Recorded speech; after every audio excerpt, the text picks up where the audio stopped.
সম্মানীয় দর্শক, দুয়ারে লোকসভা ভোট, আর এই ভোটের আগে রাজ্যের সরকারি কর্মচারীদের উৎসব ভাতা বাড়ানো হলো। লোকসভা ভোটের আগে মাস্টারস্ট্রোক মমতা বন্দ্যোপাধ্যায়ের। এই নিয়ে নবান্ন থেকে বিজ্ঞপ্তিও প্রকাশ করা হয়েছে। জানা গেছে 13% উৎসব ভাতা কিন্তু বাড়ানো হয়েছে। তো চলুন দেখে নিই রাজ্যের সরকারি কর্মচারীদের উৎসব ভাতা বেড়ে কত হলো। ভিডিও ভালো লাগলে অবশ্যই চ্যানেলটি সাবস্ক্রাইব করে পাশের ঘন্টাটি বাজিয়ে রাখবেন এই ধরনের লেটেস্ট এবং কারেন্ট আপডেট সবার আগে পাওয়ার জন্য, এবং সকলের সুবিধার্থে বেশি বেশি করে লাইক এবং শেয়ার করতে একদম ভুলবেন না। এবারে ভাতা বেড়ে কত হলো, গতবার ভাতা কত ছিল এবং কত শতাংশ বাড়ানো হলো, সমস্ত কিছু দেখে নেব আজকের ভিডিওতে। চলুন দেখে নিই বিস্তারিত। আপনাদের জ্ঞাতার্থে জানিয়ে রাখি, রাজ্যের সরকারি কর্মচারীরা 2017 সালে 3600 টাকা ভাতা পেয়েছিলেন। পরের বছর তা বেড়ে হয় 3800 টাকা।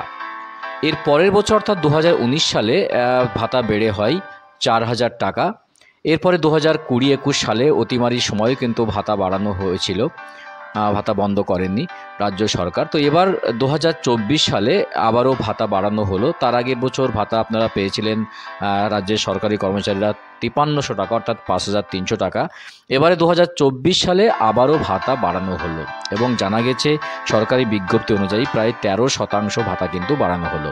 অর্থাৎ গত বছর যে ভাতা সরকারি কর্মচারীরা পেতেন তা হলো 5300 টাকা, এবার ভাতা বেড়ে হলো 6000 টাকা।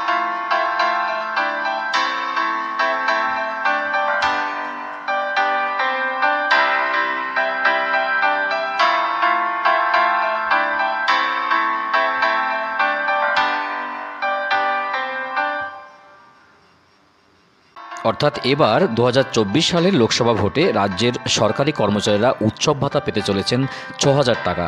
জানা গেছে যাদের 42,000 টাকার বেতনের যারা নিচে পান আর কি, তাদের ভাতা কিন্তু 6000 টাকা উৎসব ভাতা পাবেন। চলুন আজ তাক বাংলা কি বলছে দেখে নেই। সূত্রের খবর, রাজ্য সরকারি কর্মচারীদের উৎসব ভাতা বাড়ানো হয়েছে। রমজান মাস চলছে, তারই মধ্যে রাজ্য সরকারি কর্মচারীদের জন্য সুখবর। লোকসভা ভোটের আগে উৎসব ভাতা বাড়ানো হলো রাজ্য সরকারি কর্মচারীদের। কিন্তু এখন প্রশ্ন হচ্ছে যে কত টাকা বাড়ানো হয়েছে।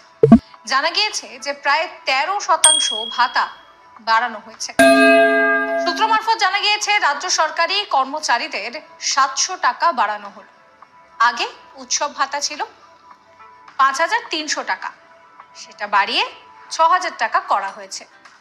ইতিমধ্যেই সেই নিয়ে নাকি বিজ্ঞপ্তিও জারি করে দিয়েছে নবান্ন। জানা গিয়েছে সম্প্রতি ডিএ বাড়ানোর ঘোষণা করেছে রাজ্য সরকার। পরবর্তীতে অঙ্গনওয়াড়ি কর্মীদের বেতন বাড়িয়েছিল রাজ্য। এবার রাজ্য সরকারি কর্মচারীদের উৎসব ভাতা বাড়ানো হলো। প্রতি বছর বৃদ্ধি হয় উৎসব ভাতার পরিমাণ, এবারও তার ব্যতিক্রম হলো না।